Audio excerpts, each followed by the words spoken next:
우리가 하나님 앞에 오늘 52번째 예배를 하나님 앞에 올려드리시겠습니다. 그리고 오늘이 마지막 주일입니다. 올 한해 주의 은혜 가운데 경건한 마음으로 올 한해 하나님께서 베풀어 주신 그 은혜를 사랑하며 그 은혜에 감사하며 또한 예수 그리스도의 주신 사랑을 기억하는 복된 시간이 되었으면 좋겠습니다. 우리 함께 2022년 12월 25일 12번째 성탄 감사 예배 묵도하심으로 하나님 앞에 올려드리시겠습니다. 함께 묵도하시겠습니다.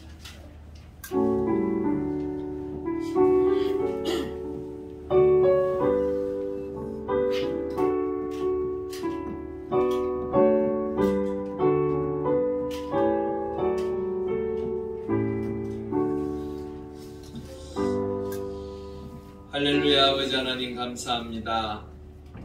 하나님의 그 크신 사랑 가운데 주의 거룩한 백성들이 성탄의 기쁨과 감사로 오늘 이 시간 하나님 앞에 나와 예배하며 경배하기를 소망하오니 주의 놀라운 은총의 역사와 그 크신 은혜의 역사를 통하여 오늘 우리가 드려지는 이 예배를 통하여 하나님 앞에 온전히 드려지는 복되고 귀한 시간 되게 하여 주시옵소서. 간절히 기도하옵기는 또한 올 한 해 동안 하나님의 은혜 가운데 지켜주신 그 크신 은혜에 감사하며 마지막 2022년 주일 예배를 하나님 앞에 드리오니 우리가 온 마음과 뜻과 정성을 다하여 하나님 앞에 잘 드려지는 복되고 귀한 예배의 시간 되게 도와 주시옵소서. 감사함을 돌려오며 예수님의 이름으로 간절히 기도 올려옵나이다. 아멘. 우리 함께 좋으신 하나님 찬송하시겠습니다.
성시교도하시겠습니다. 교동문 119번 성탄절 첫 번째입니다.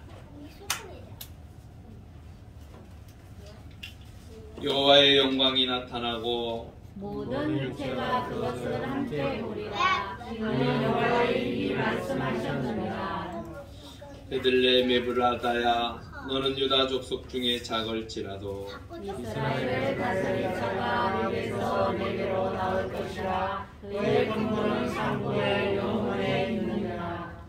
이는 한 아이가 우리에게 낳고 한 아들을 우리에게 주신 바 되었는데 그의 어깨에는 정사를 배웠고 그의 눈은 지표자라 보호자라 전능하신 하나님이라. 용전하신 아버지라 평강의 왕이라 할 것입니다. 그 정사와 평강의 다함이 무궁하며 또 다윗의 왕자와 그의 나라에 군림하여 그 나라를 굳게 세우고 지금 이후로 영원히 정의와 공의로 그것을 보존하실 것이다. 천사가 이르되 무서워하지 말라. 보라 내가 온 백성에게 미칠 큰 기쁨의 좋은 소식을 너희에게 전하노라. 오늘 다윗의 동네에 너희를 위하여 구주가 나셨으니 곧 그리스도 주시니라. 아멘. 사도신 중 우리의 신앙을 고백합니다. 전능하사 천지를 만드신 하나님 아버지를 내가 믿사오며 그 외아들 우리 주 예수 그리스도를 믿사오니 이는 성령으로 잉태하사 동정녀 마리아에게 나시고 본디오 빌라도에게 고난을 받으사 십자가에 못 박혀 죽으시고 장사한 지 사흘 만에 죽은 자 가운데서 다시 살아나시며 하늘에 오르사 전능하신 하나님 우편에 앉아 계시다가 저리로서 산 자와 죽은 자를 심판하러 오시리라. 성령을 믿사오며 거룩한 공회와 성도와 서로 교통하는 것과 죄를 사하여 주시는 것과 몸이 다시 사는 것과 영원히 사는 것을 믿사옵나이다. 아멘. 찬송가 109장입니다.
이동철 장로님 기도해 주시겠습니다.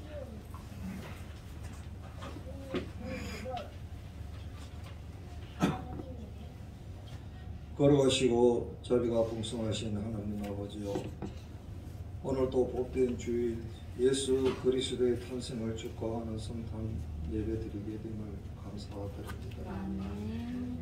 인생이 하나님 앞에 범죄하고 타락하여 하나님을 떠나 살던 우리를 구원하시려고 독생자를 보내셔서 인생과 함께 동거하고 우리 죄를 도말하기 위해 오신 예수님, 오늘도 우리 죄를 회개하오니 십자가 보혈로 씻으시고 의인 삼아 주옵소서. 아멘. 임마누엘 하시는 하느님, 우리 예수님 감사하고 찬양하오니 영광 받아 주옵소서. 목사님 영육간에 강건케 하시고 가정과 자녀들 지혜와 명철로 함께 하사 앞길을 형통하게 하옵소서. 성도들의 기도와 사랑으로 날마다 힘을 얻게 하옵소서. 교회의 각 기관에 현명하여 선을 이루게 하시고 각자의 맡은 일을 위해 기도할 때 충성되이 여기사 감당할 능력도 주옵소서. 특별히 우리의 다음 세대를 길러내는 일에 힘쓰고 애쓰고 투자하고 지원하는 열심 있는 교회가 되게 하옵소서. 우리의 다음 세대의 사랑하는 자녀들 항상 예배자로 살며 하나님의 영화롭게 하고 선한 영향력을 끼치며 살도록 붙들어 주옵소서. 러시아 우크라이나 전쟁이 빨리 종식되고 평화를 주옵소서. 이 추운 겨울에 난민들의 겪을 고난과 어려움을 긍휼히 불쌍히 여겨 주옵소서. 전쟁 여파로 전 세계가 연료 자재 수급의 어려움을 겪고 있습니다. 코로나도 속히 종식되고 건강하게 주 안에서 평강을 누리며 살게 하옵소서. 대한민국을 사랑하시고 여기까지 도우신 하나님 아버지여, 대통령을 비롯한 위정자들을 붙들어 주시고 하나님의 백성들이 먼저 나라를 위해 기도하며 하나 되는 평화로운 나라가 되게 하옵소서. 세계 방방곡곡에 복음을 전하는 선교사님들 능력의 장중에 붙잡아 주시고 생명 살리는 기쁨으로 채워주시고 가정과 자녀들 축복해 주옵소서. 연말 연시를 맞은 인구가 많이 활동할 때에 주의 백성들 안전하게 지켜주시고 주 안에서 행복을 누리게 하옵소서. 우리는 하나님의 그 큰 은혜를 알지 못하는 세상 사람들에게 예수 그리스도를 소개하는 담당자, 전도자가 되게 하옵소서. 이 시간 말씀 받습니다. 말씀의 능력이 우리의 심령의 풍성에 임하여 주옵소서. 우리의 삶이 변화되고 왕이신 하나님만 경배하며 감사로 영광 돌리게 하옵소서. 우리의 연약함을 아시는 하나님, 영육간의 연약한 성도들 주님 앞에 간구할 때 하늘에서 들으시고 고쳐 주옵소서. 악한 자로 강하게 하고 하시며 가난한 자로 부하게 하시고 하나님의 복과 사랑을 널리 전파하게 하옵소서. 이 땅에 오셔서 우리를 구원하신 존귀하신 예수님의 이름으로 기도드리옵나이다. 아멘.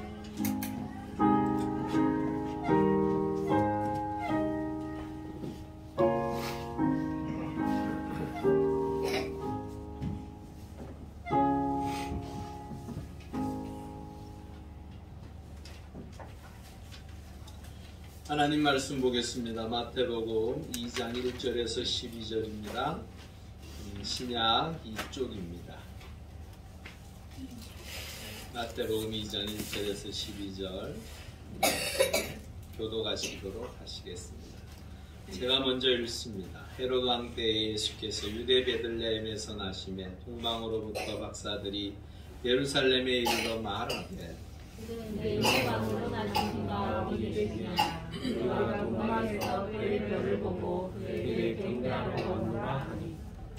헤롯 왕과 온 예루살렘이 듣고 소동한지라. 모든 때 사람과 백성의 세관들을 모아 그리스도가 어디서 나느냐 하니.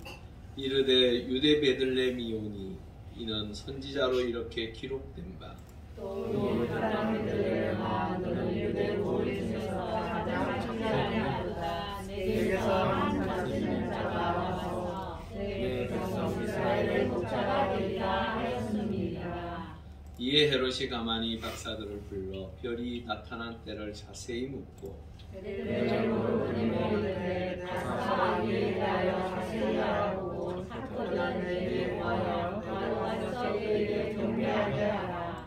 박사들이 왕의 말을 듣고 갈새 동방에서 보던 그 별이 문득 앞서 인도하여 가다가 아기 있는 곳 위에 머물러 서 있는지라. 그들이 별을 보고 크게 기뻐하고 기뻐하더라. 집에 들어가 아기와 그의 어머니 마리아가 함께 있는 것을 보고 엎드려 아기께 경배하고 보배압을 열어 황금과 유향과 모략을 예물로 드리니라. 그들은 꿈에 그에게로 돌아가지 말라 지시하심을 받아 다른 길로 고국에 돌아가니라. 아멘.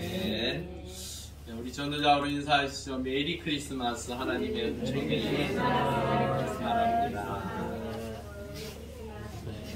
네. 하나님 은혜 가운데 성탄절을 맞이했습니다. 하나님의 놀라운 그 크신 구원의 역사, 또한 그 은혜의 역사가 우리 모두에게 충만하시기를 주의 이름으로 축원합니다. 예, 우리 장로님 방금 전에 기도하셨던 것처럼 그 에너지 문제가 지금 심각하대요. 서울에는 좀 이렇게 예전에 기부를 받아서 운영하던 그러한 단체들이 아이들을 방과 후에 이렇게 케어하고 돕는 데 있어서 난방비가 너무 많이 들어서 바닥에 보일러를 넣지 못한 상태에서 그 안에 온도가 10도 이하로 떨어지고 그런 곳에서 아이들이 생활하고 그런 모습들을 보면서 참 이 시대에 어떻게 해서 이 자그마치 굶는 사람이 없다고 생각하고 우리의 삶의 자리에는 늘 하나님의 은혜를 이야기하지만 정작 우리가 모르는 한 곳에서는 그런 일들이 벌어진다는 것이 너무나도 가슴 아픈 것 같아요. 어떤 사람들은 그렇게 이야기할 수도 있겠죠. 왜 그것이 우리의 문제가 되어져야 되며 왜 우리가 거기에 관심을 가져야 하는가 라는 생각을 할지 모르지만 하나님께서는 우리를 통하여 그 어둡고 춥고 배고픈 곳에 우리의 손길이 닿기를 원하신다라는 거예요. 그리고 하나님은 그 손길을 통하여 우리의 사랑을 전하여 줘서 그들이 그 사랑 안에서 다시 한번 살 수 있는 힘을 얻기를 원하신다. 여러분들 이 성탄절을 맞이해서 깊이 있게 다시 한번 하나님께서 우리에게 베풀어 주신 구원의 감격과 기쁨뿐만 아니라 하나님께서 우리를 통하여 세상을 빛으로 비추시고 사랑으로 감싸기를 원하시는 그 의미를 깨닫고 말씀을 받았으면 좋겠습니다. 그것이 하나님께서 이 시대를 살아가는 그리스도인들에게 요구하시는 삶의 모습입니다. 그렇게 우리가 하나님의 사람으로서 하나 둘 개씩 하나 둘씩 이루어 가다 보면 하나님께서 우리에게 더 많은 것을 채우시고 더 많은 일들을 감당케 하실 줄 믿습니다. 사실 오늘 본문의 내용은요 읽으면서 의아한 부분들이 참 많습니다. 왜 그러냐면 동방박사는 도무지 뭔가 동방에 있는 박사 천문을 공부하고 점성술을 공부하고 또한 기상을 연구하는 그러한 박사들이 왜 메시아의 탄생을 기뻐하며 찾아왔을까? 어떻게 찾아오게 되었을까? 그들은 도무지 무엇을 위해서 왔는가? 그리고 그들의 방문은 도무지 무엇을 의미하는가? 그 이야기를 우리 이 시간 함께 나누고자 합니다. 왜 제가 이 본문을 택했냐면요. 이스라엘 백성들에게 있어서 메시아는 절실한 것이었어요. 그들에게 있어서 정치적으로든 종교적으로든 그 메시아에 대한 고대, 그 메시아에 대한 소망, 꿈, 정말로 그 메시아를 통하여 우리의 나라가 새로워지고 우리의 환경이 변화해지고 내 삶의 의미를 찾고자 그 메시아에 대한 대망은요, 그들에게 절대적이었습니다. 그런데 중요한 것은 그 메시아의 그 소식을 이방인인 동방에 있는 박사가 와서 전했다는 것 자체가 사실은 그들에게 있어서, 또한 우리가 하나님을 믿는 사람으로서 충격이에요. 사실은 충격이어야 해요. 유대인들에게 있어서는 보통 큰 충격이 아니에요. 사실 메시아의 오심을 그들은 대략 한 1400년, 1400년이 무엇입니까?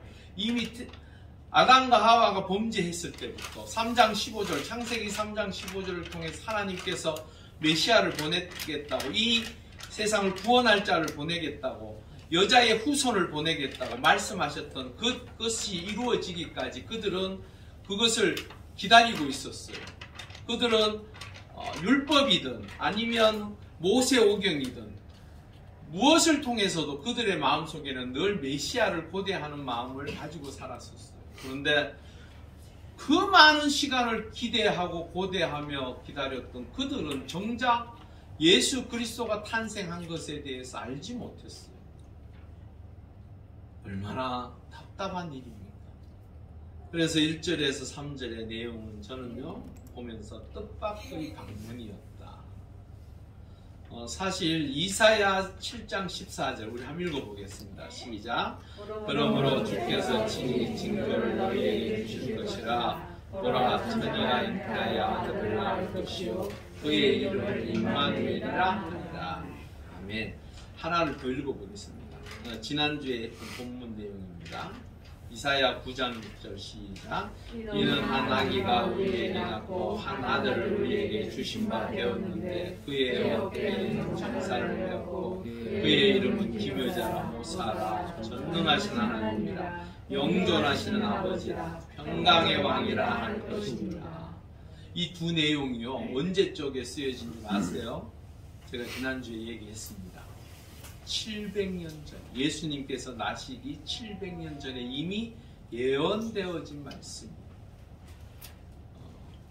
사실은 예수 그리스도의 예언의 말씀은 구약 전체에 300회 정도 언급되어져 있습니다. 제가 이 뽑은 것은 그 중에 아주 일부예요. 그렇지만은 이 이사야 선지자, 이스라엘 백성들에게 있어서 이사야 선지자는 모세의 정도는 아니지만 그래도 모세와 격을 같이 할 만한 대단한 선지자였어요. 이 선지자를 입을 통하여 하나님께서는 이미 메시아를 약속하셨단 말이에요. 그러한 것들을 요소요소마다 300회나 되는 많은 이야기들을 통하여 하나님께서는 왜 그 이야기를 하셨을까? 무엇 때문에 그 메시아의 탄생에 대하여 계속적으로 말씀하셨을까? 그 이유가 무엇입니까? 잊어먹지 말라라는 거예요. 메시아를 내가 반드시 너희들에게 보낼 터이니 기억하고 기다리라는 거예요. 이스라엘 백성들이 기다렸습니까? 기다리지 않았습니까? 사실은 말로는 기다렸어요. 그들은 끊임없이 모여서 회당에서 함께 이야기하고 대화하면서 그 메시아, 특별히 지금 로마로부터 압제당하고 있는 자신들의 현실의 모습이 너무 비참하니까 정치적인 메시아, 비록 이 나라를 다시 독립시켜 주어야 할 메시아로 기다렸지만 여하튼 기다렸어요. 그들은 말씀이 하나님의 능력이 되어서 그 능력의 역사를 통하여 죽어가는 영혼들, 영원히 죄악 가운데 지옥 갈 영혼들이 구원받는 그 영적인 것에 보다는 좀 더 삶의 자리에서 정치적인 메시아를 기다리고 있었어요. 그런데요, 하나님은 그들에게 메시아의 오심을 전하지 않으셨어요. 이 동방박사, 이 사람들이 살던 곳이 어디 정도 되냐면요, 바벨론이라는 곳인데 대략 거리가 850km 정도 떨어진 곳이에요. 여러분, 우리나라 850km가 멀까요? 가까울까요? 멉니다. 서울 갔다가 왕복하는 거리가 850km. 근데요, 제가 뭐 사이트를 보다가 중국 그 도로 표지판을 보니까 어디에서 어디까지 보니까 2600km. 그게 감이 안 오는 거예요. 2600? 이게 도무지 얼마나 거리야? 근데 제가 미국에 가보니까 우리 그 메제하고 그 라스베가스하고 이런 데 가보는데 형님 조금만 가면 돼요 이러더라고요. 그 조금이 4시간이더라고요. 그런 걸 보면서 이게 대륙의 사람들이 생각하는 것과 이 반도에 살고 있는 우리 같은 사람들 이 사고 자체가 같을 수 없겠구나라는 걸 느끼게 되더라고요. 그 머나 먼 곳, 도무지 이스라엘과는 전혀 상관이 없을 듯한 그곳에서 지금 동방박사 3분이 예수 그리스도를 찾아왔어요. 6세기에 이 3사람에 대한 이름이 기록되어져 있더라고요. 그러니까 한마디로 말해서 그냥 어떠한 이야기를 기록한 것이 아니고 사실을 기록하였음을 나중에 신학자들이 밝혀내요. 그런데 중요한 것은 그게 문제가 아니라 850km나 떨어져 있던 그곳에 있었던 전혀 하나님과는 상관없을 듯한 유대인들과는 전혀 관계없을 듯한 메시아의 오심에 대하여 별로 관심이 없을 듯한 그들이 어떻게 왔느냐. 오늘 사실은 그 이야기를 하는 거예요. 이 유대인들은 왜 메시아의 탄생에 대하여 몰랐을까? 그것은요, 첫째는 너무 무지했어요. 이 무지하다는 건 무엇입니까? 생각은 가지고 있는데 그 생각을 통하여 하나님께서 나에게 그 메시아를 보내시는 그 이야기에 대한 확신이 없다라는 거예요. 확신. 그냥 힘들고 어려울 때마다 생각할 뿐이지 그냥 시간이 지나면 그걸로 잊혀지는 거예요. 그리고 하나님의 뜻이 그곳에 있다는 것에 대한 관심이 없는 거예요. 하나님께서 왜 메시아를 이 땅에 보내셔서 우리에게 그분을 통하여 무엇을 하게 하시고자 하는지 거기에 대한 관심이 없었던 거예요. 그렇다면 이 동방의 박사들은 어떻게 알고 찾아오게 되었는지 민수기 24장 17절의 말씀을 우리 한번 읽어보겠습니다. 시작. 내가 그를 보아도 유대인이 아니며 내가 그를 보아도 강민이 아니로다. 한 명이 야곱에서 나오며 한 유다가 이스라엘에서 일어나서 모압을 이쪽에서 저쪽까지 쳐서 붙이려고 또 셋의 자식들을 다 멸하리로다. 이 발람 선지자가 발락이라는 그 왕에게 발락이 이렇게 생각했어요. 저 이스라엘 백성들이 우리 지역으로 지나간다고 하는데 우리 지역으로 지나가다가 우리를 치면 어떡할까? 우리를 멸망시키면 우리와 싸우고자 하면 어떡할까? 두려운 나머지 이 발람이라는 당시에 여호와의 선지자는 아니었어요. 이방 선지자였지만 그는 하나님도 알고 있었던 사람이었어요. 그래서 이 발람 선지자를 불러다가 저들을 저주해달라고 하는 거예요. 이스라엘 백성들 저주해달라고 하니까 이 발람 선지자의 말에 저주가 아니라 축복이 나오는 거예요. 그래서 이 발락이라는 왕이 그렇게 이야기해요. 너가 원하는 거 다 줄게. 너가 원하는 자리 마련해 줄게. 모든 것 달라면 내가 줄 수 있는 거 최대한 줄게. 이래 된 거예요. 그래서 제사를 지내러 산꼭대기에 올라가서 하나님 앞에 제단을 쌓고 제사를 지내는데 저주를 말하라고 하니까 도리어 계속적으로 축복을 말해요. 그 이야기 중에 이스라엘 백성들 가운데에 하나님께서 예비하시고 준비하신 메시아가 오심을 이야기하는 거예요. 이게 언제적 얘기냐면요. 예수님 오시기 1700년 전이에요. 1700년 전에 예언되었던 말씀. 근데 이 말씀이 그냥 묻혀서 흩어져 버렸던 것이 아니고 바벨론이 이스라엘을 점령했을 때 많은 포로들이 바벨론으로 옮겨갑니다. 그때에 이 말씀이 예언되어진 것들이 그 유대인들을 통하여 전하여지기 시작했어요. 전하여지면서 천문을 공부하고 그 다음에 하늘의 징조를 따지고 당시에는 이런 생각을 가졌대요. 점성술은요 사실은 하늘의 별만큼 사람의 숫자가 거기에 연관이 돼 있다라. 그래서 별 하나에 사람 한 사람 이렇게 정해져 있다. 그래서 큰 별이 뜨면 큰 왕이 날 것이라는 그 점성술의 그 이야기들이 퍼지고 있었어요.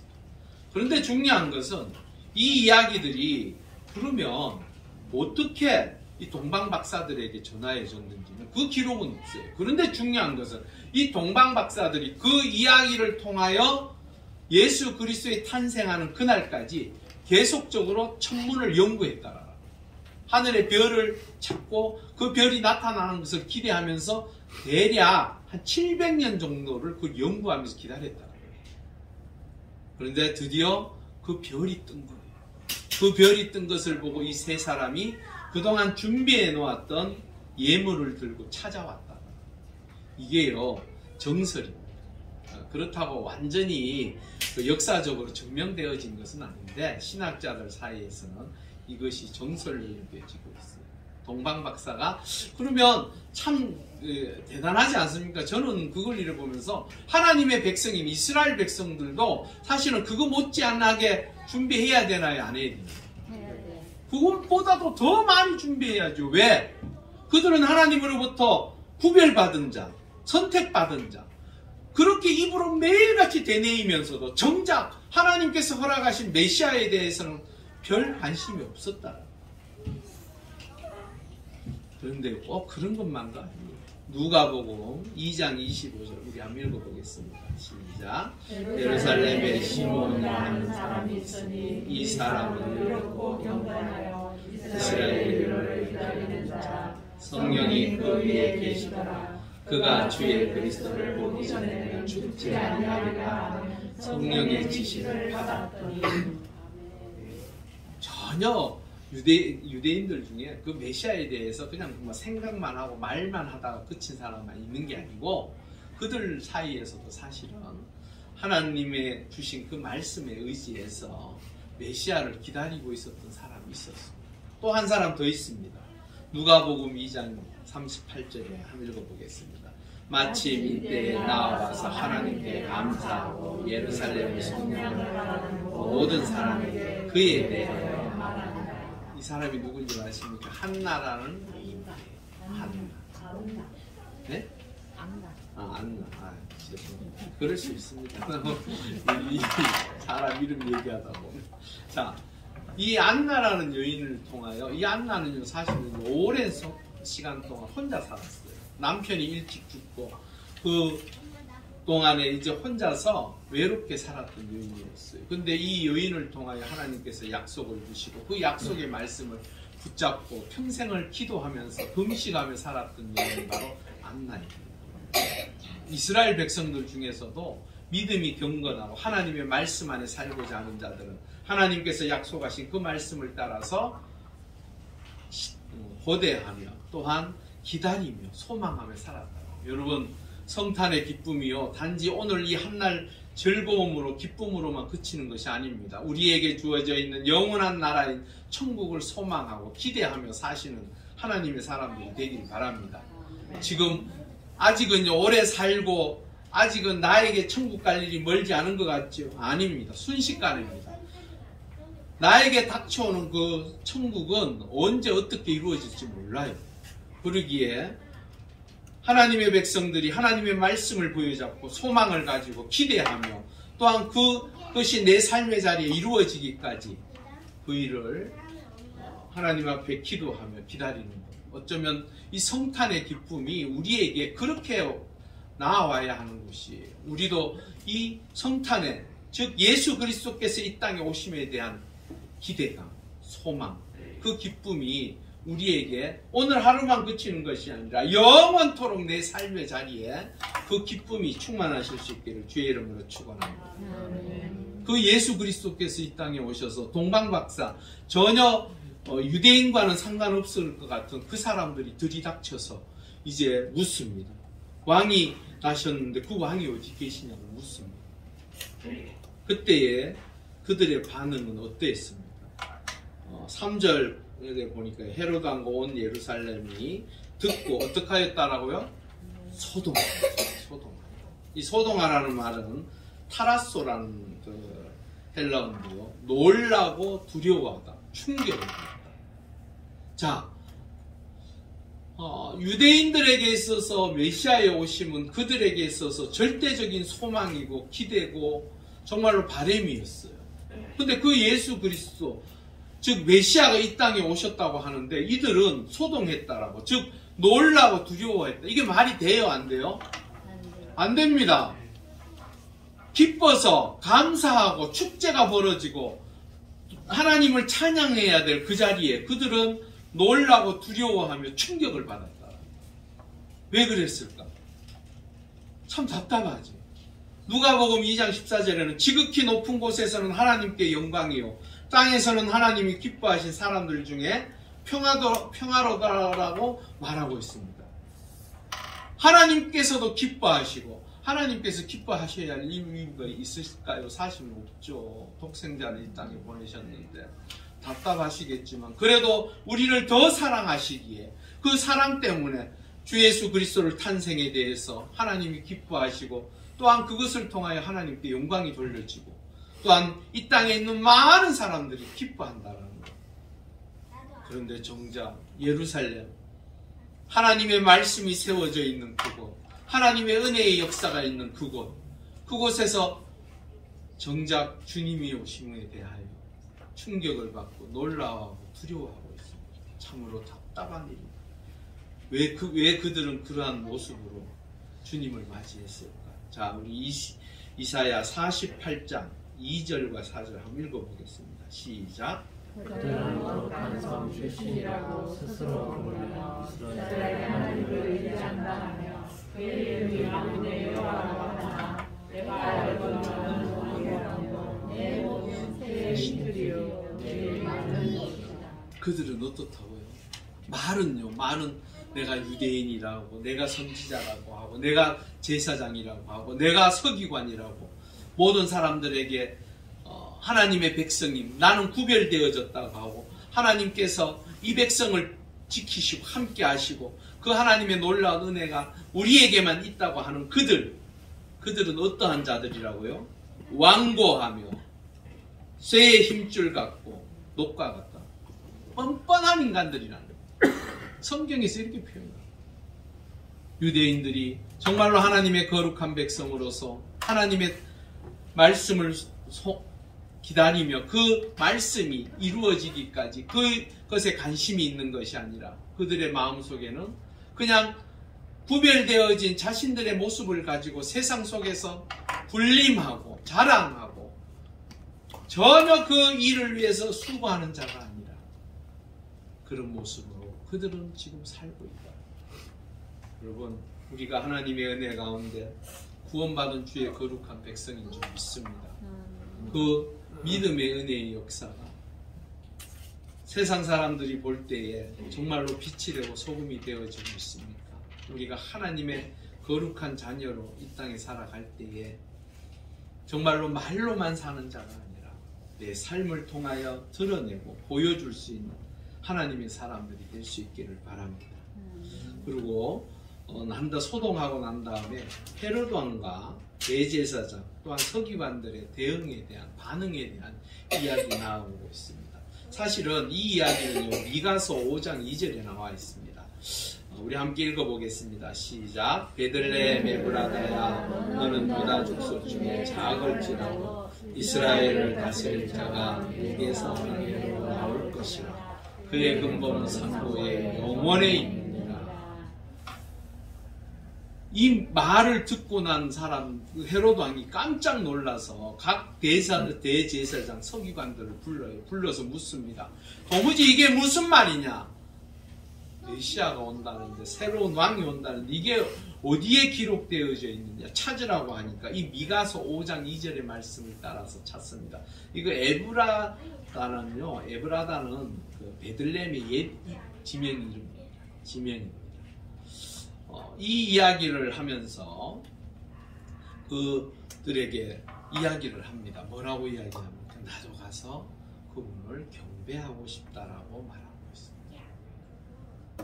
참, 지금 메시아, 즉 하나님께서 인정하시고 지금까지 예고되었던 그 많은 예언들 속에 그 말씀이 이루어졌으면 헤롯 왕은요 사실은 이두메 족속이라고 해서 이스라엘 백성들이 살고 있는 그 유대 지역에 슬그머니 들어왔던 아람 계열의 사람들. 사실은 유대인이 아니에요. 그런데 이 이두메 족속이 이 헤롯이 어떻게 왕이 되었던가? 이 헤롯은요 그 로마에 뭐라고 해야 될까요? 뇌물이라고 해야 되나요? 돈을 주고 왕이 된 사람. 그래서 유대인들이요 늘 유대인들에게 있어서 이방인은 제가 뭐라고 이야기했습니까? 짐승이 짐승. 그들은 속된 말로 개돼지와 같이 취급받았어. 그래서 그 짐승과 같은 자들로부터 자에게 통치를 받으면 돼요, 안 돼요? 안 되죠. 그래서요 늘 이 헤롯 왕과 유대인은 갈등을 빚었어요. 갈등을 빚는 가운데 여전히 왕으로서의 인정을 받지 못했어요. 그런 상황에 헤롯 왕으로서는 깜짝 놀라는 거예요. 왜? 이미 오래전부터 예언되어졌던 이스라엘 백성들이 그렇게도 기대하고 소망했던 그 왕이 오늘 베들레헴에 나타나. 그러니까 얼마나 놀라겠어요. 그렇지만 이 대제사장들 당시에요 대제사장은 사실은 죽을 때까지 대제사장직을 영위합니다. 그래서 400년 동안 대제사장이 19명이 세워졌어요. 그런데 헤롯 왕이 되면서 30년 동안 그 대제사장이요 자그마치요 200명 가까이 세워졌어요. 마음에 안 들면 갈아치워버려요. 그리고 자기 마음대로 대제사장을 세웠다 내렸다 자기 마음대로 율법 아무 상관없이 행했었어요. 그랬더니 이 대제사장들이 이게 밥벌이로서 끊겨질까봐 거기에 이제 관심이 가요. 헤롯은요 사실은 두려워할 수밖에 없어요. 이방 출신이기 때문에 정통 지금까지 되어져 왔던 많은 예언의 말씀이 이루어지는 하나님께서 인정하시는 정통성을 가지고 왕으로 온다면 사실은 자기는 쓸 자리가 없어지는 거예요. 그래서 이 헤롯 입장에서는 두려워할 수 있겠지만 대제사장과 서기관들은 두려워하면 됩니까? 안 됩니까? 안 돼요. 안 되는 것이죠. 왜? 자신들이 지금까지 말씀을 통하여 기다리고 소망하고 함께 했던 그 모든 시간들을 부정하는 꼴이 되는 거예요. 사실 하나님의 말씀을 부정하는 사람들이 되는 거예요. 왜 그들은 그렇게 행동하지 못했어요? 사실은 헤롯 같은 경우는요 밑에 단어들 중에 보면 가만이라는 뜻이 단어가 있어요. 가만히 동방박사들 여러분 지금 메시아가 태어났고 그 메시아를 위해서 우리가 축제를 벌이고 선포를 하고 그 메시아를 받아들이고 이래야 되잖아요. 사실 유대인들은 그래야지요. 그런데 그렇게 가만히 한다는 이 자체가 문제가 있는 거예요. 사실 이 가만히라는 말은 은밀이라는 말인데 이 은밀히 하고자 하는 것이 무엇이었을까? 마태복음 2장 16절에 나와 있습니다. 읽어보겠습니다. 시작. 이에 헤롯이 박사들에게 소문 줄 알고 심히 노하여 사람을 보내어 베들레헴과 그 모든 지경안에 있는 산의 아이를 박사들에게 자세히 알아본 그때를 기준하여 2살부터 그 아래로 다 죽였다. 이 가만히라는 것은 이런 의도를 가지고 있었다. 그렇다면 내가 가서 경배하겠다는 말이 맞아요? 틀려요? 그렇지만 여하튼 하나님의 은혜 가운데 이 동방박사들은 그 이야기를 듣고 주님이 태어나신 그곳으로 가게 됩니다. 사실 그렇잖아요. 그 별이 다시 나타나서 찾아갔을 때 그 베들레헴에 멈추고 그 마구간 위에 섰을 때에 과연 그 박사들은 어땠을까? 과연 박사들은 그 상황을 어떻게 받아들일까? 여러분 같았으면 어땠을까요? 메시아로 이 땅에 오신 분이 마구간에 누워져 있습니다. 근데 별은 가다가 거기에 멈추어서 있어요. 그래서 그 별의 주인이 지금 저기 누워 있다고 말합니다. 여러분 같으면 그거 받아들일 수 있을까요? 없을까요? 그러더라고요. 지금 시대에 바울이 이 땅에 와서 복음을 전하면 바울 말 들을 사람 아무도 없다고 그러더라고요. 왜? 바울은요 사실은 뭐 키가 150밖에 되지 않아요. 150밖에 되지 아니하고 머리가 벗겨진 대머리, 그리고 몸이 왜소하고 초라한 사람이었어요. 기독교 역사에 바울과 같은 하나님의 사람이 어디 있겠습니까? 정말로 하나님의 말씀이 성경 13권, 신약 13권을 쓴 사람입니다. 그리고 그의 학문은 도저히 누구도 따라갈 수 없을 만큼 대단한 학문을 가지고 변증법적으로 말씀을 선포하고 많은 사람들에게 살아계신 그 하나님을 증거했던 사람입니다. 그런데 그런 사람이 지금 이 시대에 나타나서 복음을 전한다면 믿을 사람 별로 없다라고. 예수님이 아마도 이 시대에 태어나서 마국간이 소 키우는 우사에서 태어났다고 하면 과연 누가 가서 경배하고 누가 가서 받아들일까? 여러분, 동방박사들로 상당한 영향력을 가지고 있는 사람들이 천문을 연구와 함께 하기 때문에 늘 왕들이 그들을 귀하게 여겼어요. 그랬던 그 동방박사가 메시아를 찾아서 이 땅 그곳에 왔지만 정작 마국간에 누워져 있는 그 아이를 봤을 때 돌아가자는 얘기를 그 중에 한 사람은 하지 않았을까? 그런 생각이 듭니다. 초라한 곳에 예수님께서 오셨습니다. 하지만 그들은요, 그 아이가 누워있는 그곳을 보고 10절에 그들이 별을 보고 매우 크게 기뻐하였다라고 말하고 있습니다. 여러분, 예수 그리스도가 이 땅에 오셨지만 어느 곳에 계시든지 그분이 오셨다는 것에 대해서 여러분 기뻐하실 수 있습니까? 여러분 기뻐하실 수 있기를 바랍니다. 여러분들의 삶의 자리에 주님이 나에게 어떠한 곳에 어떻게 올지라도 내가 그분을 통하여 은혜를 입고 그분과 함께 하겠다는 그 소망의 기쁨이 우리에게 있기를 바랍니다. 시편 5편 11절에 이렇게 말하고 있습니다. 그러나 주께 피하는 모든 사람은 다 기뻐하며 주의 보호로 말미암아 영원히 기뻐 외치고 주의 이름을 사랑하는 자들은 주를 즐거워한다라고 표현하고 있습니다. 여러분, 이러한 표현들이 우리의 표현이 될 수 있기를 바랍니다. 마태복음 1장 21절 우리 한번 크게 한번 읽어보겠습니다. 아들을 낳으리니 이름을 예수라 하라. 이는 그가 자기 백성을 그들의 죄에서 구원할 자이시니라 하더라. 아멘. 우리가 우리의 삶의 자리에서 늘 즐거워하며 기뻐하며 감사해야 하는 것은 바로 이 말씀 때문입니다. 그가 자기 백성을 그들의 무엇에서요? 죄에서 구원할 자이다. 그 예수님은 우리의 죄를 용서하시고 우리를 구원하시려고 이 땅에 오신 분입니다.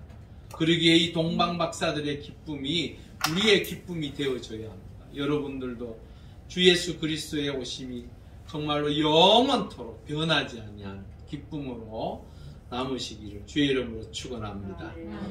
예, 마지막으로 11절에 12절에 보면요, 동방박사들이 경배하는 것을 보게 됩니다. 그 동방박사들은 출발할 때에 세 가지의 예물을 준비했어요. 하나는 황금입니다. 그리고 유향입니다. 그리고 모략입니다. 이 황금은 뭐 너무나도 여러분들 잘 아시죠. 근데 이 유향은요, 아주 그 냄새가, 그 향기가 엄청나대요. 그 향기가 또 손톱만큼만 이렇게 놔둬도 그 향기가 온 방을 향기로 가득 채울 수 있을 만큼. 우리 왜 그 300데나리온이나 되는 그 향료값을 깨뜨렸던 말이야. 그 나드 향이 사실은 한 방울을 떨어뜨려서 보통 유대인들은요, 존경하는 사람, 귀하게 여기는 사람이 집에 초청받아서 오면 그 사람 머리 위에다가 한 방울 떨어뜨린대요. 그러면 그분이 앉아있는 그 자리에서부터 향기가 발해서 그 방 안을 가득 채운대요. 그 의미가 있죠. 당신은 의미 있는 분, 향기가 나는 분, 이렇게 해서 뭐 하는 건데, 바로 이 유향, 이걸 가지고 왔는데, 가지고 왔고, 모략은요 사실은 방부제예요. 방부제. 썩지 아니하게 하는. 방부제 역할을 하는 거예요. 근데 여기에 대한 의미가 왕으로서 신으로서 또한 부활의 주로서 예물을 드렸다라고. 이건 나중에 아마도 제가 볼 때 추가되어진 것 같아요. 그들이 가져온 그 예물에 대한 의미가 추가되어진 것인데, 중요한 것은 그들은 자신이 알든 모르든 이 세 가지의 예물을 가져와서 주님 앞에 드렸습니다. 우리는 무엇을 드리겠습니까? 네? 우리는 그냥 성탄절이니까 성탄절 감사 예물만 드리면 되겠습니까? 어떻습니까? 여러분은 무엇을 드리고 싶으십니까? 저는요, 세 가지를 한번 뽑아봤습니다. 하나는 변하지 않는 믿음을 주님 앞에 드렸으면 좋겠습니다. 주님께서 이 땅에 오셔서 우리를 구원하신 그 은혜의 놀라운 그 역사하심을 내 마음속에 잃지 않기를 바랍니다. 그 믿음의 놀라운 역사를 나뿐만 아니라 나와 함께하는 나의 이웃에게, 또한 나의 가족에게, 나와 함께하는 공동체에게 전하여 줄 수 있기를 바랍니다. 그리고 그리스도의 향기를 바라는 삶의 모습이 되기를 바랍니다. 여러분들의 삶의 모습을 통하여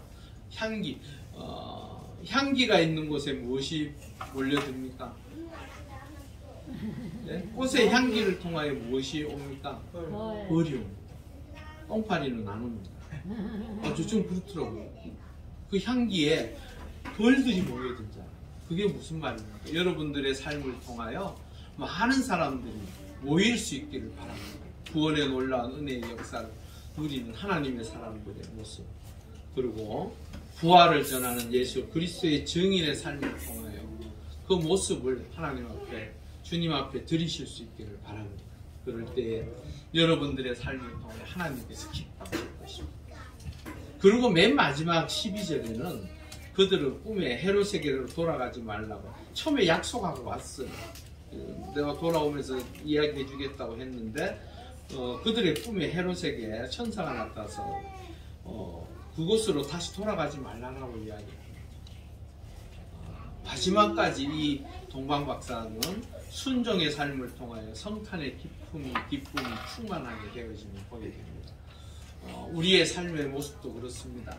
우리의 삶의 자리에서 주의 말씀, 하나님의 말씀을 통하여 순종함을 통하여 성탄의 그 기쁨이 정말로 충만하여서 그것을 나누고 베푸는 일에 쓰여질 수 있기를 바랍니다. 성탄의 기쁨은 단지 우리만 누리라고 주어지는 것이 아닙니다.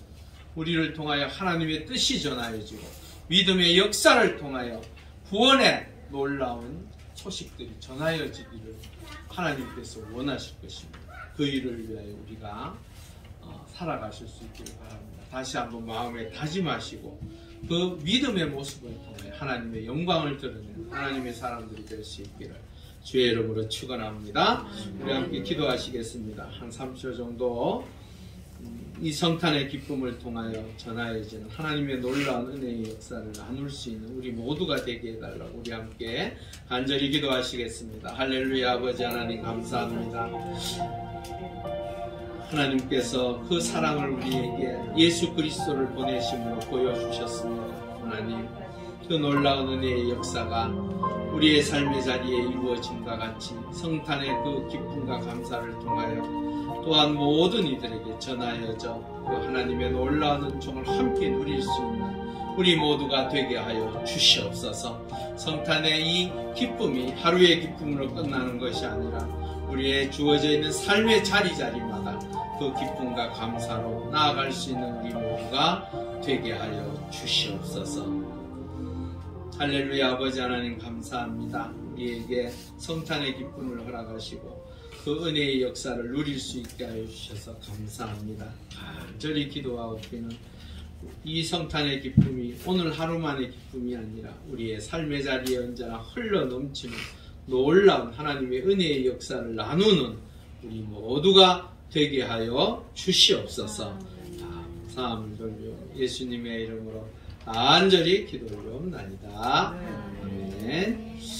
우리 참 우리 아이들 어제 발표했는데 오늘 조금 더 색다르게 해서 성탄절을 성탄절에 또 율동으로 영광을 돌리고자 합니다. 어제는 날개가 준비 안 되어서 안 한 건 아닌데 성민이도 입을까? 어? 안 입어?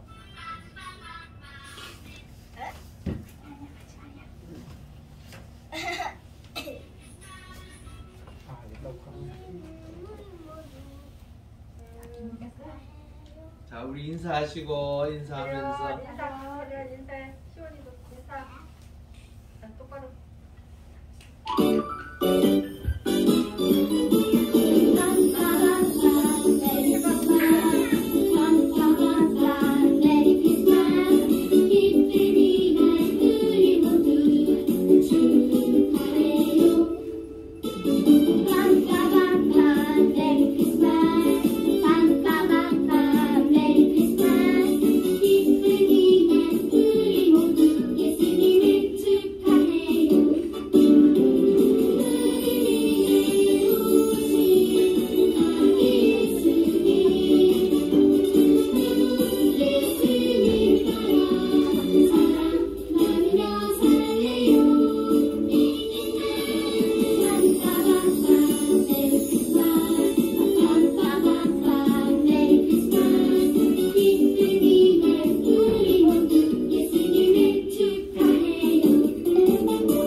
에린이 혼자 메리 크리스마스 같아요.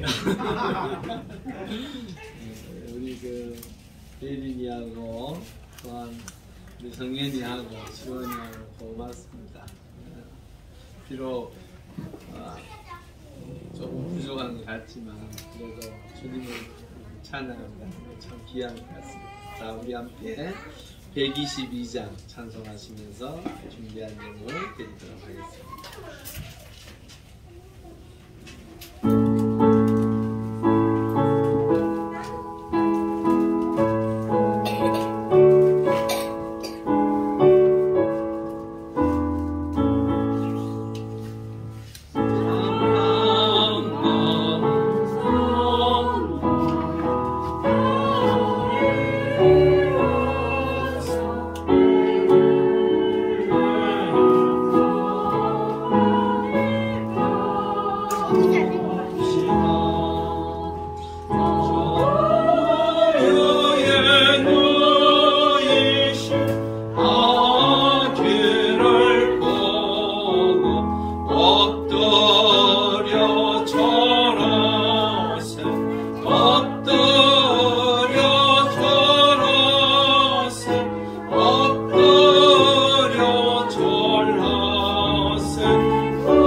이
기도하시겠습니다.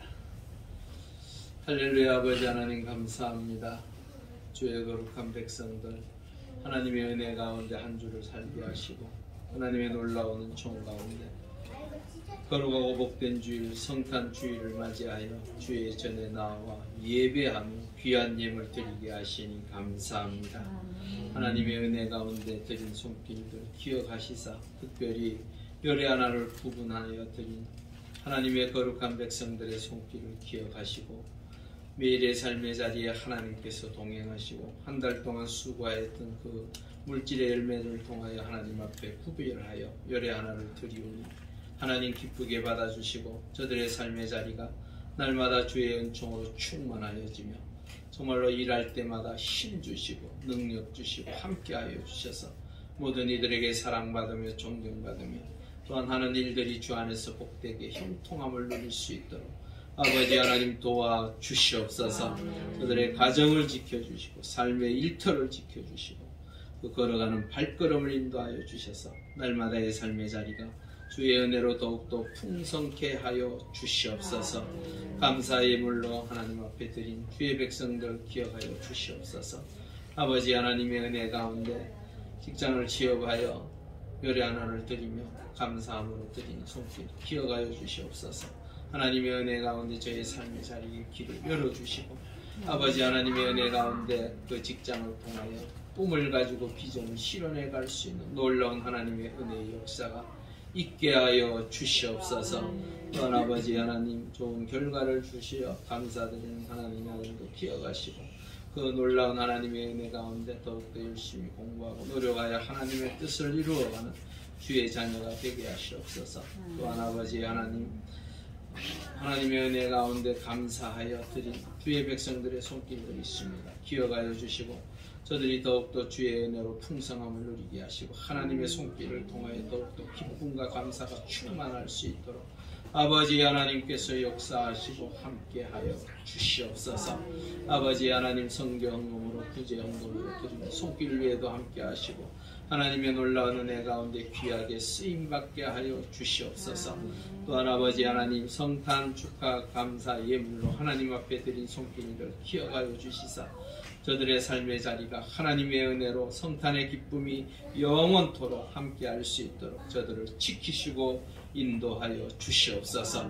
그 사랑을 나누고 베풀 수 있는 하나님의 사람들이 되게 하여 주시옵소서. 주의 헌금 하나님 앞에 드린 주의 백성들 위에도 함께 하시사 또 한 주를 살아갈 때에 하나님의 손길을 통하여 매일의 삶이 기쁨과 감사로 충만할 수 있도록 도와주시옵소서. 감사함을 돌리오며 예수님의 이름으로 간절히 기도를 올리옵나이다. 아멘. 교회 소식 전해드립니다. 교회 소식 있습니다. 목회자 전부 대상자를 위해서 계속적으로 기도하시고요. 코로나19 종식을 위해서 기도하시고요. 오늘 성탄 감사 주일 예배를 드려졌습니다. 그리고 헌화식 교회 소식 마치면 바로 하도록 하겠습니다. 그리고 이 예배가 마친 후 바로 사무처리를 시작합니다. 사무처리가 그렇게 길지는 않으니까요. 다들 참석하시고 식사를 하셨으면 좋겠습니다. 다음 주일은 신년 감사 예배로 드려집니다. 그리고 12월 31일 이번 토요일 날 오후 11시에 예배가 있습니다. 기억하시고 함께 송구영신 예배 드렸으면 좋겠습니다. 이날은 가정별로 축복 기도하겠습니다. 그리고 이 말씀 뽑기가 뭐 하는 데도 있고 안 하는 데도 있는데 저는 합니다. 왜 그러냐면 이 말씀 뽑기 말씀을 뽑아가지고 1년 동안 중요한 것은요, 이게 부적이 아닙니다.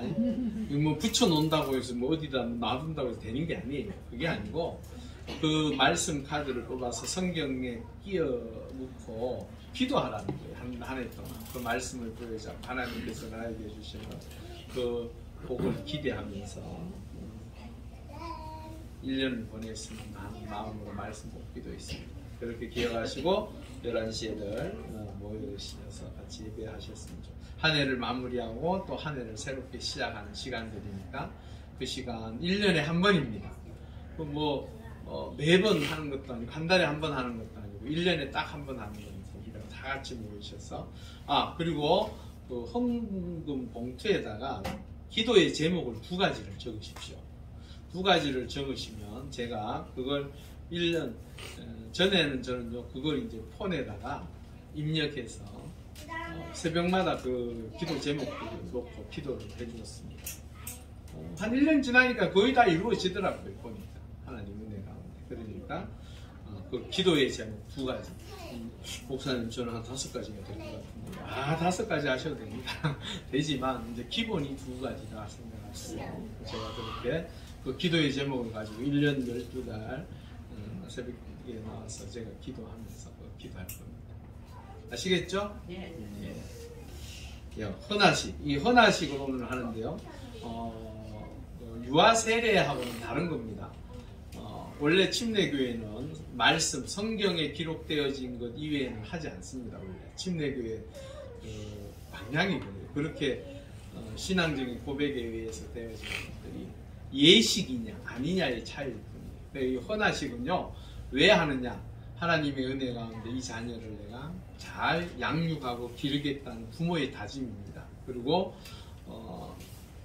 교회에서 그를 축복해 주면서 그 아이가 교회 안에서 하나님의 은혜 가운데 잘 자랄 수 있도록 성도들이 기도해 주는 시간입니다. 그래서 어쩌면요 유아 세례보다도 더 나을 수도 있어요. 좀 더 성도들이 함께 할 수 있는 시간들이 있어요.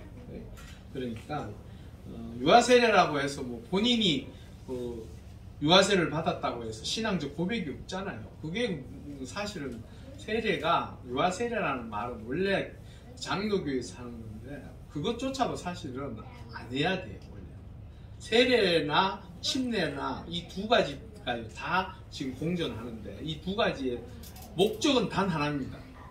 내가 예수 그리스도로 말미암아 구원함을 입었으면 공적으로 예식을 갖는 거예요. 그러니까 그렇게 아시고 이 헌화식을 통하여 아이가 하나님 은혜 가운데 부모의 그 간절한 기도를 통하여 잘 자라날 수 있도록 위해서 그리고 제가 그 아이를 위해서 축복 기도하겠습니다. 이 앞에 나오시면 먼저 어머니가 아이를 위해서 기도할 것입니다. 이 맨 앞쪽에 앉으면 돼요. 앉아 계시면 제가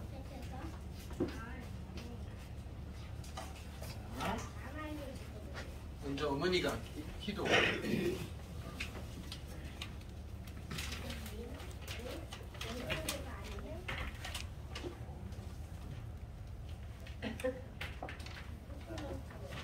자, 이제 기도하겠습니다. 이제 어머니가 우리 아이를 이렇게 키우겠다는 하나님 앞에 기도하는 거 다짐하는 시간입니다.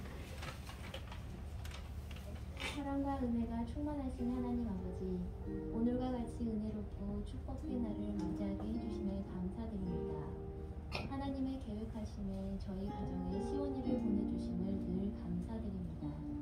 많은 현실적인 문제로 하나님을 가까이 하지 못했고 하나님의 말씀으로 감사함으로 시원이를 키우지 못하였습니다. 하지만 이번 헌화식을 통해 시원이가 교회와 가정을 통해 하나님의 선택된 백성임을 알게 하시고 몸과 마음이 성장함에 따라 그 믿음과 소원 또한 크게 성장하게 해주실 것을 믿습니다. 무엇보다 시원이가 다른 이의 마음을 이해하고 배려할 수 있는 지혜롭고 사려 깊은 마음을 가진 따뜻한 아이로 자랄 수 있도록 인도해 주시옵소서. 하루하루 허감에 있어 다치지 않고 어떠한 질병으로 시원이를 괴롭히지 않도록 튼튼한 육체와 강건한 내면을 갖출 수 있도록 지켜주시옵소서. 세상의 빛과 소금의 역할을 잘해 나갈 수 있도록 그 앞길에 하나님의 뜻을 이해하고 실천할 수 있는 능력과 인내, 열정의 마음을 주시고 늘 감사의 기도와 찬양이 끊이지 않도록 인도해 주시옵소서. 하루빨리 코로나19의 시대가 종식되어 자유롭게 세상을 누리며 하나님의 은혜로 말씀을 세상 모두가 알 수 있도록 꽃을 피우는 씨앗이 되기를 간절히 소망합니다. 3년 만에 찾은 한국에서 하나님의 계획으로 오늘 시원이에게 이 축복된 헌화식을 허락하신 하나님께 감사드리며 예수님의 이름으로 기도드립니다. 네. 제가 크게 기도하겠습니다. 온 만물의 창조주가 되시며 우리의 인생사 화복을 주관하시는 만군의 주 여호와 아버지 하나님의 이름으로 기도합니다. 하나님의 은혜 가운데 이 땅에 시원이를 보내주시고 가정을 통하여 기쁨을 누리게 하시니 감사합니다. 시원이가 하나님의 은혜 가운데 말씀 안에서 귀하게 잘 자라나게 하시사 아브라함의 믿음을 허락하시고 하나님을 향한 끊임없이 기도하여 하나님의 뜻을 찾았던 사무엘과 같이 되게 하시며 다윗과 같이 하나님 마음에 합한 자가 되어지며 솔로몬에게 허락하셨던 그 지혜를 주셔서 세상 속에서 빛이 되게 하시고 소금이 되게 하시고 하나님의 뜻을 이루어가는 귀한 하나님의 자녀가 되게 하여 주시옵소서. 몸이 자라고 지혜가 자랄 때마다 하나님의 능력과 권능의 역사를 통하여 모든 이들보다 언제나 앞서가는 하나님의 자녀가 되게 하시고 하나님을 더욱더 기쁘시게 해드리는 세상 속에서 우뚝 세워지는 하나님의 사람이 되게 하여 주시옵소서. 또한 시원이를 키우고 양육하는 데 있어서 부모님들에도 함께하여 주셔서 이 아이에게 필요한 것으로 공급할 수 있게 하시고 이 아이가 주의 말씀 안에서 잘 자라날 수 있도록 하나님께서 부모님들의 손길 위에도 함께하여 주시옵소서. 시원이가 평생토록 주의 은혜 가운데 기쁨과 감사로 살아갈 수 있도록 아버지 하나님 인도하여 주시옵소서. 사함을 돌리오며 예수님의 이름으로 간절히 기도 올려옵나이다. 아멘. 네, 우리 함께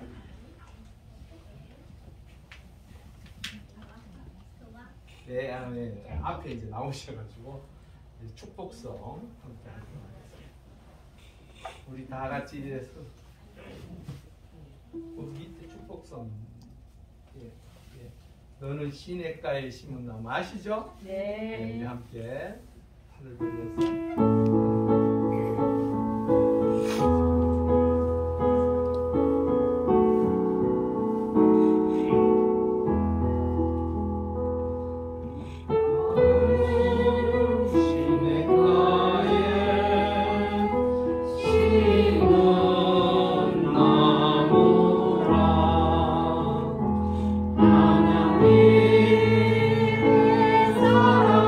사랑하는 믿음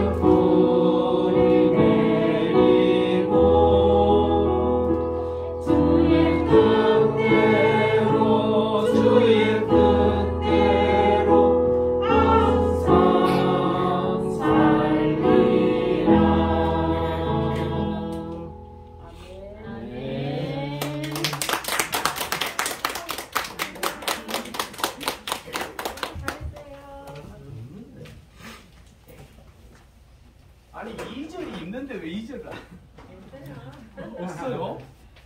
왜 그렇지? 예. 하나님의 은혜 가운데 이제 시온이가 하나님 앞에 드려졌습니다. 저 아이가 정말로 하나님의 은혜 가운데 믿음 안에서 잘 자라고 양육되어 줄 수 있도록 위해서 부모님도 신경 쓰지만 우리 성도들도 생각이 날 때마다 기도해 주셨으면 좋겠습니다. 예, 우리 하나님은 너를 지키시는 자 찬송 후에 속담으로 예배를 마치겠습니다.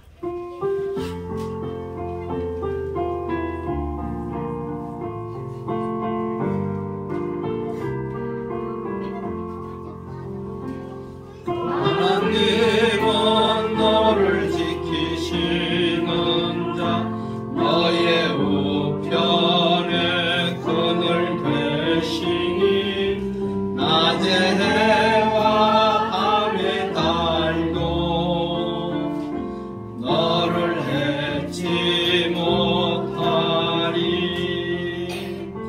하나님은 너를 지키시는 자 너의 환난을 명패하시니 그가 너를 지키시리라.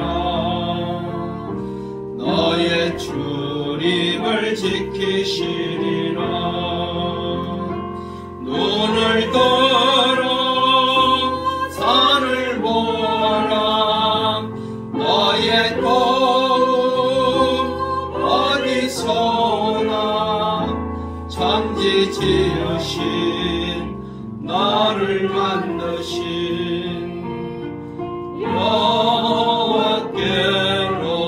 여호와께로다. 기도하시겠습니다. 아버지의 뜻을 따라 죽기까지 우리를 사랑하신 예수 그리스도의 은혜와 우리를 자녀 삼으시고자 독생자를 아낌없이 내어주신 하나님 아버지의 사랑하심과 지금도 우리의 삶의 자리를 보호하시고 인도하시는 성령님의 역사하심이 성탄의 기쁨과 감사가 우리의 삶의 자리에 넘쳐나기를 소망하는 주의 백성들 머리 위에와 믿음의 공동체인 용왕제일교회와 또한 우리의 조국 대한민국 위에 지금으로부터 영원토록 함께 하시옵기를 간절히 축원하옵나이다. 아멘.